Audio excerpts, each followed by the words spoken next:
Support comes from the Missouri Forest Products Association, committed to conservation and careful management of the state's forests to make them more resilient and better habitats for wildlife. ChooseWood.com. This is St. Louis on the Air from St. Louis Public Radio. I'm Elaine Cha.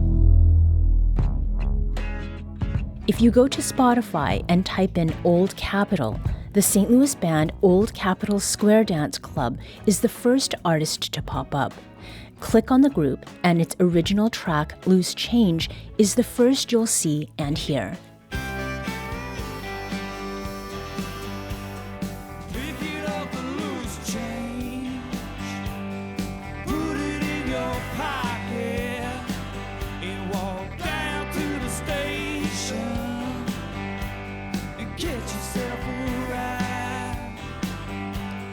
Now, if you go back to those search results, you'll see that right next to Old Capitol Square Dance Club is a quote-unquote artist identified as Mariko Charlotte, whose second featured song not only looks strangely familiar, it's called The Loose Change, it sure as shootin' sounds familiar too, and in a way that's totally different from a cover version or even an homage.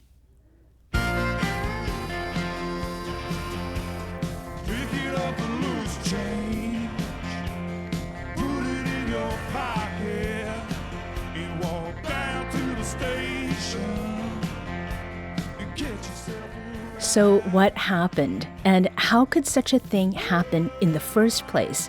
Well, here to talk with us about the theft and how they're dealing with it, we have two members of the Old Capitol Square Dance Club, Jesse McClary, and we'll soon be joined by Drew Lance. Welcome, Jesse, to St. Louis on the Air. Oh, thank you so much for having me. Now, I understand that your drummer, Drew Lance, will Yes. be joining us Yes. in a moment, made the initial discovery of the stolen tracks. So, what happened? Okay, well, like we do these monthly 4-hour Broadway Oyster Bar gigs, which are great, great gig to kind of help us, earn money to produce our records and stuff. But he was practicing, he's kind of been in the band for about a year, so he was like learning the material before the show. He was kind of working on it, and he has the free version of Spotify, which, as you know, doesn't allow you to skip track. You're at the mercy of the algorithm. Sure. So that's the next track that came up was Mariko Charlotte. Uh-huh. And if he had the paid version of Spotify, we would have never known about this probably. I mean, Oh. so it just randomly came up as he was learning. He was learning the songs for the gig Right. using Spotify, and then the next thing that came up was Mariko Charlotte. Yeah. And he assumed that it was like a old band or a cover version, and he sent it over and. It kind of went from there, So what did you think when you heard this? What we said, it's not an homage. No. It's not a cover. No. I mean, what was your reaction to it? Initially, because when I first saw the text, I thought, oh, maybe it's like a cover, like a homage, or like a cover thing. I was kind of excited, and I was a little bummed to hear that they just merely I guess they sped the song up but lowered the pitch of the vocal. Mm-hmm. I don't know how. I know how to change the play rate of songs. I'm a producer myself, but I'm not sure. That seems like a piece of software that maybe is a little more advanced. Maybe I'm not sure, but. And Drew, I mean, what was your reaction when you made the discovery?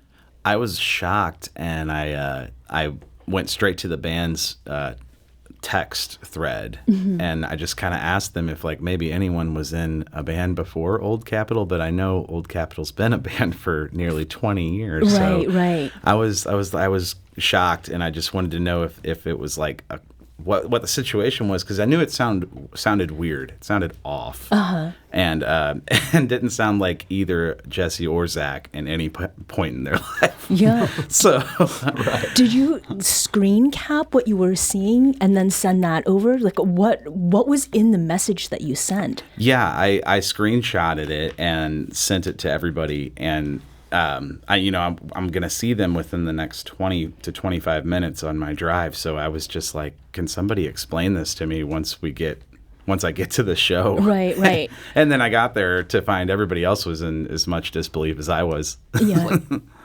I mean, I'd imagine that there was language there that we cannot say on the air because of FCC regulation. Yeah, definitely some colorful language, we'll say. So, do you have any sort of insight in comparing the numbers of plays that Americo Charlotte has compared to your actual album?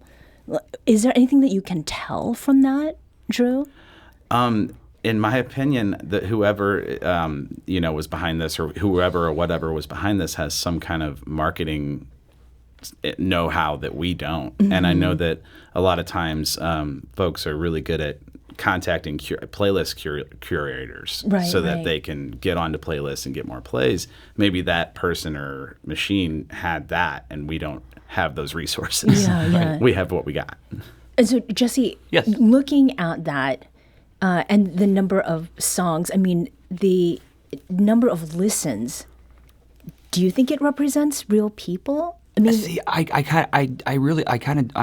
on the fence about that. I'm kind of leaning more towards no now, because what human ears would want to hear that? Right? you mean the fake version? Yeah, they're Right, awful. right. Like I'm down with pitched up and pitched down music is kind of a thing now for like a lot of young people. Yeah, but it gets to the blows point of my like mind. warbly, right? But And like it's that can actually be kind of cool as an effect. But this was just, I but don't know. randomly, it's like not tasteful. Not cool. If it's done in if it's done in an artistic way, I think it can be a very cool thing. Yeah. So I was bummed about that. But. Yeah. Now, let's compare another one of your tracks to the stolen version. First, we'll play your song Gold Mine off your 2019 album Old Capitol, and then we'll play the altered, possibly bought version. All right, is it ready to roll? All right.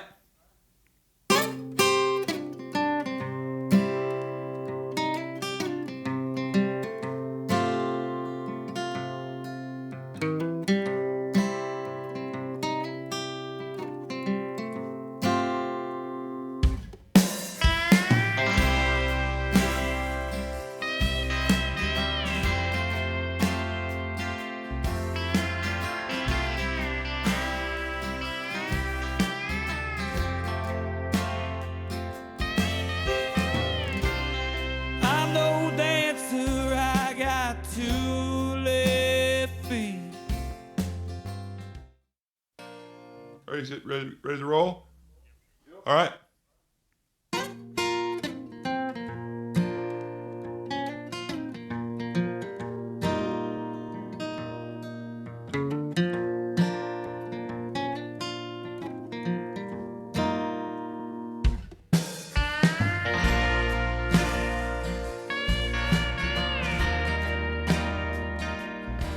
All right, so again, that was Gold Mine, the first one, which was off your album, Old Capitol, and then the altered version. Now, I don't have a trained ear, and this is not a genre of music that I listen to, but this is not, I would not have been able to tell, right, like one from the other. I see. Yeah, I could see that for sure. Yeah, so, I mean, insofar as like going from musicians to detectives goes, Right. where did your investigation begin? Actually, the first thing we did was our pedal steel player, Matt Hughes. He reverse Google imaged the image on top and found that it was a model for. I have her name, like somewhere. You have it? And it is not Mariko Charlotte. It's not Mariko not Charlotte. Mariko It's Charlotte. it's a real life model. So her pictures were stolen as well. So Okay. I hope someone lets her know. Yeah.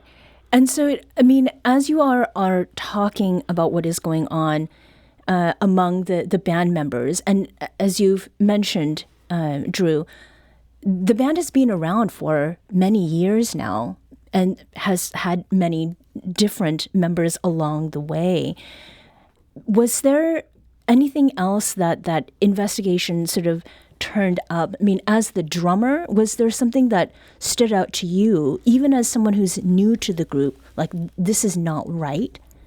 Yeah, we pretty much, as far as like the investigation goes, we thought that this was a good opportunity to do things like this and get ears on our music and get natural plays towards the actual music, because to some degree these songs were good enough to rip off. right?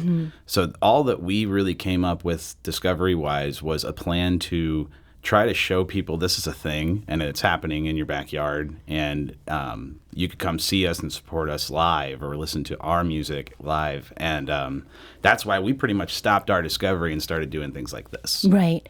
Now, I understand that a St. Louis-based musician named Ryan Wasoba, he's also a recording engineer, found a clue about the mysterious miracle behind this, a playlist called Comfortable by Nathaniel Yee with 19 hours of music on it. And it's all music that's pitch shifted and sped up and stolen from other musicians. Have you all tried to find this Nathaniel Yee, Jesse? No, I've heard the name, and and Ryan and I are kind of friends. We talk a bit, and like he was, kind of told me what was going on, and he kind of felt like likely that's not a real, like it's not a real person, Another I don't know. I know he's done some what he calls super sleuthing, sleuthing, but like I don't know that he's uncovered anything. But we kind of just started. I just started like writing more songs and like getting on board with all this stuff. As opposed, I mean, I'm interested to know like what's going on with this in reality. But like Nathaniel Yee, I feel like is probably. I mean, there's a person in there somewhere, maybe, but right. I don't know. One theory is possible money laundering. I mean, that's like the juicy There was true a crime Guardian theory. UK article about that. Right, right. And that's like a very real thing. And he had alluded to maybe that, and he took his post down because, it's a worrisome topic. Right. For sure. And how would that type of money laundering work? I suppose it would work by getting the royalties back and then investing them into something else. That's my basic understanding of how that would be helpful. Okay. Right. Yeah. And it's the playlist, it's 0.003 cents per stream. Play. Yeah. But that can total tens of thousands of dollars. This right? one playlist, I believe he came up with a figure that was like $207,000 just on that 19-hour playlist of all like 300 or so artists that have been ripped off, much like us. That's just one playlist. You have to. I mean, I would have to imagine that there's more. Right. This is the very tip of the iceberg. Yeah. Drew, you had said earlier that this album, like the music is good. Is there any other reason that you can think of behind why the Old Capitol album was targeted? I would think maybe because it's been up for a very long time and it probably hasn't had a high play rate for years, because there were years where there was 5K was like number one. Right. There was like recording and everything. Everybody's lives were, settling in. So I'd have to think it's because there's a low play rate, but the songs are legitimately good. And somebody recognized that and was like, well, I can turn this around, maybe put some money into it, into the marketing side of it, and make a return. Right. Jesse, you said there's a person in there somewhere. Yeah.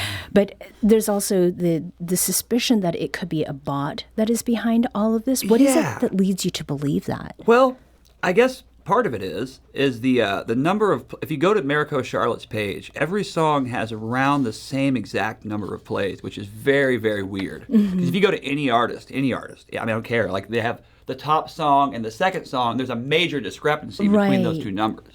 So that leads me to believe that whatever's playing this stuff is playing it all like at the same, like just one after another at the same time. It's like someone putting a bunch of phones down and just streaming, it's like that on a larger scale. Right. So I think it's a combo. It has to be people, right? I mean, AI is not really AI just yet. Like it still requires input. Right. So I feel like it's a combo of a person, people, a company, whatever it is, plus some technology, some bots, some robots. And what is it that you all plan on doing moving forward, insofar as Spotify is concerned, Jesse? Well, I guess, honestly, a lot of people have reached out to Spotify that we've talked to, and with zero comment yet. So I guess I would hope at some point, at the very least, that they can somehow improve their copyright protection algorithms to detect things like this. Because like you said, like not having a trained, like you almost couldn't really tell the difference, right? I mean, yeah. Oh, sorry. But yeah. And so, what is it that you hope comes from this, Jesse?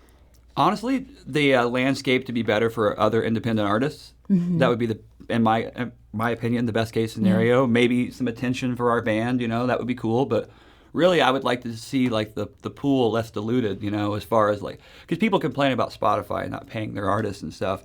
But think about that. Okay, that might be true, but add a bunch of like scam stuff in there. It just dilutes the. I mean, it's all like Spotify, like they pay out based on streams, so it's a numbers thing, Right. and they've somehow got the numbers manipulated, and I think it's sort of taking money that could go to other artists.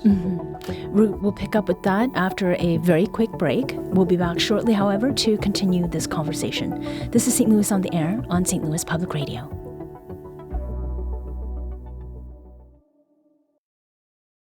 Support comes from the Missouri Forest Products Association. Missouri produces wood pallets, railroad ties, white oak barrels, hardwood floors, and more.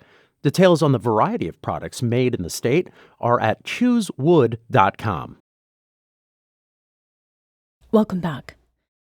Now, before the break, we were talking about Spotify and what your band plans to do.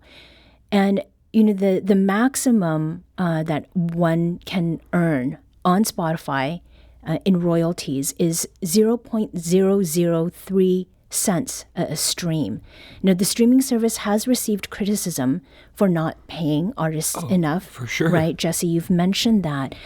But as a local independent band, how do you see your relationship with Spotify? Honestly, I am grateful for it as much as maybe there's a lot to critique about it. To me, they sort of like they distribute your music on a large scale, which is what like major record labels used to do. So in a sense, it sort of gives a lot of power to an independent musician. You don't have to like. There's no gatekeeper. You put your own music out. I Right. could record a song in my basement and have it on Spotify at midnight. or like an hour later. That's pretty cool. Yeah. But that being said, I think there are some things that could be improved upon, like as I mentioned. Drew, I heard earlier in the conversation, Jesse, you were describing the way that Drew came to the Marico Charlotte version. And you're not someone who subscribes to Spotify. You heard just a little bit of it. I mean, do you have different feelings about what Spotify is for musicians as someone who is not paying a monthly subscription to the service? I feel pretty largely the same way that Spotify is a resource for us. But I just I don't really use it as much for the like playlisting and whatnot. I just kind of like to use Bandcamp because it pays artists a little more, and most artists that are on Spotify are on Bandcamp. And so if I can, I use Bandcamp because I can make a playlist on there too. So it's cheaper for me. It's a fiscal move more than it is a stand. Right. No, Sure. the making of the music. This is a group that has been around for quite some time. Most artists are not able to support themselves on their art alone, and each of you who is part of the current version of the Old Capitol Square Dance Club, you all have day jobs in addition to the work that you as musicians. For sure. So, I mean, is the band a side hustle? Is it a passion project? Is it both? It's a co-pilot. Yeah. Everything. I mean, I don't look at it as any less important than my job. You know what I mean? Like maybe one would say it's a hobby or a side hustle, but I like live and breathe it. Even when I'm working my day job. Like I'm writing songs at work. So, to me, I don't look at it as a side hustle at all. I think it's just a passionate thing that I'm into. And you were one of the original members. Yes. Me and me and Zach Anderson formed the band. I did come up with the name, and I was like, "Hey, let's start a band." But I'm not taking sole credit. But. And you and Zach Anderson founded Old Capitol Square Dance Club in 2006, but you've been playing music together since you were 8 years old, growing up in Vandalia, Illinois. And Zach told us that you two were some of the only people creating art at the time. And it's a good place. It's just not the place you go to for a mecca of music. But somehow Jesse and I, and then our friend Heath Luster and Andy Wright, we had a band called Kick Emergency, and we played together for forever. And then we took a break from that band for a while, and we came back, and it was the weirdest thing. We started this band, Old Capitol, which was kind of a country kind of thing. And that was our original lineup for this. It was just the same band doing something way different. And it's been real interesting over the years. But now, as far as what we had in mind when we started the band, it's probably the best lineup we ever had because it's a songwriting band. We never really tried to be anything in particular. To be honest, they talk about the Bottle Rocks and Uncle Tupelo and Wilco and all these bands because that's where St. Louis is known for that. And we fell into that category, but at that time, we'd never even listened to it, heard. We had no idea. We liked Tom Petty and the Rolling Stones and the Byrds and things like that. And we're like, well, that'd be kind of cool. We don't know anybody doing that. And yeah, come to find out, we were like at the perfect place to do that. Jesse, hearing Zach say that, I mean, what does that bring up for you? I mean, definitely, like, it's a nostalgia. And also, not to refute anything he said, but I was definitely aware of Uncle Tupelo and Wilco and all that. Right. But it was great. I was good to hear, yeah, like his take on it. You know, I had no idea what he said, so it was very fun to hear. Right. Yeah. And you were saying that in the course of your day job, you are writing lyrics, you're writing songs. Well, to be clear, I do it on my lunch hour, and then like in the morning when I get there, I'm heating up the dryers because I'm a screen printer. You know, it's like I have to like send shirts down to dry the ink. And, right. Not trying to get you into any kind of trouble. No. I just want to be clear. And maybe I could stand to do a little bit less of that, which is starting to taper down now that we're recording these songs and you know, like legitimately like in studios and stuff. So it's kind of killed my like. I was like, yeah. Okay. Well, and speaking of the songs and the lyrics that you are writing on the off times that I have a book bag full of them. Right. Now, several of your songs touch on the economic despair felt in small town America today, including your hometown of Vandalia, which has a population of 7,400. And it's like the song that you wrote, Jesse, called Rivertown.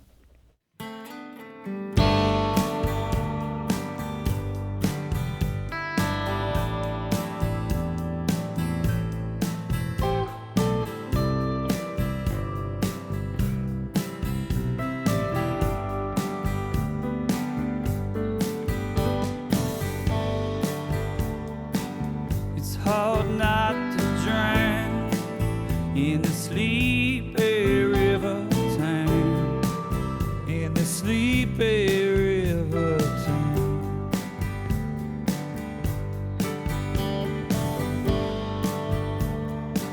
We get so high, never wanna come back down in the sleepy river town. Now, the band is back in the recording studio with an ambitious plan to release 2 singles a month for a full year. That is a plan. And Zach told us that what you're recording now may sound a bit different from past Old Capitol Square Dance Club songs.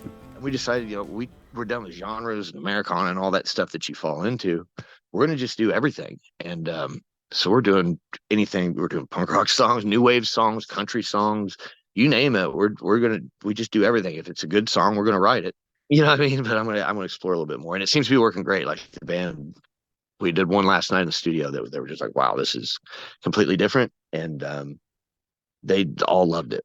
It was just like, wow, this is like one of the best ones we've ever done. I'm like, well, cool. That makes me want to get weird. You know, I kind of like mixing, you know, some country and like Neil Young kind of Down by the River, but also put Sonic Youth in it, you know, and because I love a lot of indie rock and weird bands too. You know, I like everything, so I want to kind of show that. I would say we're kind of like the Nirvana of country, I guess. That's what we've always been kind of strange, but we just mix it up, you know, make it weird. So, wow. This 2 songs at a time. I mean, what was it that sparked the idea to do that, Jesse? Okay, well, I've been like writing frantically for a couple months, like maybe a month or 2 before this robot situation happened. So I already had a bunch of songs that like I was intending to record with the band. But when I heard about like this started coming out, I was like, you know what? Like we can't really like sue robots, but we can collaborate with them. Okay. So the idea is, you know, all these new songs we're incorporating, like I'm using like synthesizers and like things that, you know, maybe would be like sound completely crazy on the first 2 records. but like it's a natural progression. Like, it just sort of encompasses like all of my influences throughout my life. Like everything from country. There's some skits before songs, which is my like tribute to like 90s hip hop. Okay. Yeah. Yeah. So we're trying to just have fun and stretch out. Like music is, Beyonce like just released a banger of a record, and she's given me a lot of inspiration. Genres. Yeah, we've meaningless. talked about it, right? We've talked about that on the show. You should. Drew, as someone who's coming new to this group, what do you think it is about growing up in this general area that makes the Old Capitol sound sort of what it is? Because, there are definitely some similarities to Uncle Tupelo and the Bottle Rockets, but Jesse has just talked about sort of genre busting, if we can call it that. Yeah, what is it about being in this part of the country at this time and the music that you all are making? It's interesting because there's not a ton of bands around here, even though there are comparisons drawn to some that are around here. I don't feel like there's a surplus. And, this band, where we could draw some differences, this band is going to get a lot heavier than an Uncle Tupelo or the Bottle Rockets, or going to add a synth in there where those two bands would say absolutely not. And so where it's similar, and I just love the Americana rock sound, and that's just kind of what I grew up on. It's also the differences that draw me to this band specifically, and that's that we will break some rules, and we will try to expand the box a little bit, and make something new and fresh. Jesse, you all have been together since 2006 as a band. Yeah. And you've all been juggling careers, life, family, kids, Juggling right? babies. What is it that you attribute the band's longevity to? How have you been able to stay together? Well, I think just we really love to play music together. That's that sounds very simplistic, but if I had to encapsulate, I'm gonna say that I think that we just really enjoy playing music with each other, even though we don't always get along. I feel like a creative situation, there's nothing worse than a group full of people who just tell each other, oh, you're great. You need some push and pull to and I think that our band really has that, that's one thing I really like about our band. We have a good checks and balances system. And we will tell each other, what's up, it's cool. I think that's a good thing. So safe space. And the silver lining to all of this? Absolutely. What's the silver lining? Yeah, what is it? I would say just the fact that we're on here talking about it. People are going to hear about our band and hear about the situation. I feel like it's, great all around. Right. So, Jesse McClary and Drew Lance are two members of the St. Louis band Old Capitol Square Dance Club. Drew and Jesse, thank you so much for making time to talk with us today. Oh, thanks for having Thank us. you. We really appreciate it. Before we head into a break, I'd like to play one of your latest recordings. This track showcases the genre exploration you're aiming for with your upcoming album. And also, in an ironic twist, the song was recorded the day before you all found out your music had been stolen, and its lyrics speak to your favorite band becoming robots. Exactly. Here's Maybe Your Favorite Band Wants You Dead by Old Capitol Square Dance Club.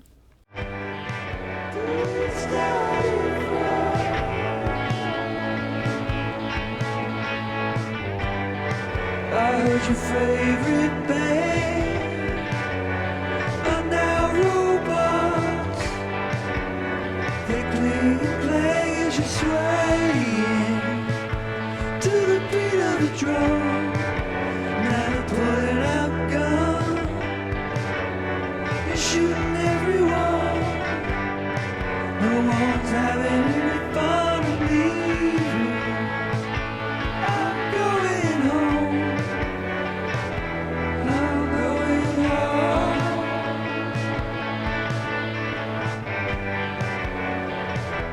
I'm going home. This episode was produced by Emily Woodbury. Audio engineering and podcast design by Aaron Dorr. Our executive producer is Alex Hoyle. St. Louis on the Air is a production of St. Louis Public Radio. Understanding starts here. St. Louis on the Air proudly supports local artists by using music from Life Creative Group. Do you find yourself regularly listening to episodes of St. Louis on the Air? Suggest us to a friend you think might enjoy our conversations. And leave us a review and rating on Apple Podcasts on the App Store. It's the simplest way to help people discover our show. Thanks. St. Louis Public Radio is a member-supported service of the University of Missouri St. Louis.